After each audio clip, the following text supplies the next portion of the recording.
Le livre en chiffres. Alors, il y a 70 triangles. Alors, 70 triangles. Il y a 13 outils pratiques. Il y a 30 illustrations. Et il y a 15 études de cas. Donc, vous voyez, d'une manière très chiffrée, pragmatique, ce côté pratico-pratique de l'ouvrage. Et ma question, en tant qu'auteur, dans ton processus d'écriture, est-ce que tu pourrais peut-être souligner ce que réexplique au fond le livre et qu'est-ce qu'il cherche peut-être à bousculer, puisque derrière le terme innovant, on sous-entend aussi qu'il y a un passé. Ce passé est-il révolu et quel est l'avenir que propose ce livre? Merci Laurent, parce que lui il connaît l'ouvrage aussi bien que moi. C'est ça qui pose des questions. Alors, réexpliquer pourquoi, parce que quand je sillonne les ouvrages de RH, je trouve beaucoup de littérature, beaucoup de verbatim, beaucoup de textes, et peu d'outils, peu d'idées, peu de concepts. Maintenant, pourquoi réexpliquer? Parce que c'est une démarche inédite où on expose une pratique à des formes géométriques. Ça, c'est de 1. De 2, c'est une rupture avec un passé où on exposait les RH sous forme de RH classique, RH dynamique, très dépassé, ou analyse de poste, JPEG avec un listing de choses qui sont déconnectées.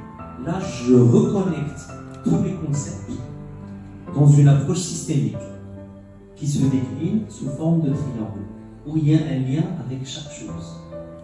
Tout est expliqué sous forme de web, où on voit des interrelations vivantes entre toutes les composantes RH.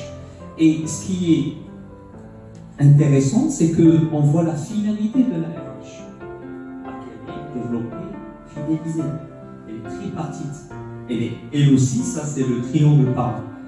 Et à partir de là, chaque praticien de RH, il sait où se positionner. On prend le triangle parent, vous allez facilement vous repérer dans la cartographie de RH. Donc on voit la mission, on voit le positionnement et on voit les outils. Merci docteur. Moi j'ai une question, toi qui es spécialiste dans le change management. Les triangles RH, quand tu as décidé de l'écrire, il était valable pour une époque, suivant une expérience qui est la tienne.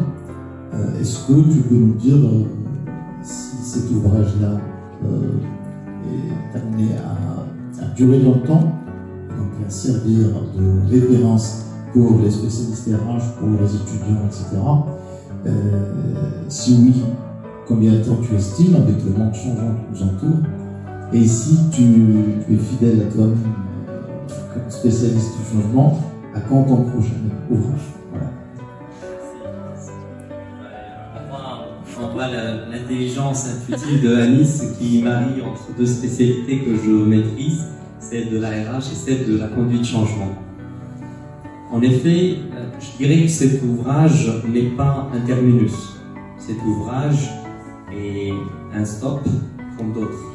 C'est-à-dire que si j'ai la capacité de me projeter dans le futur, certainement il y aura d'autres versions beaucoup plus innovantes dans le futur proche.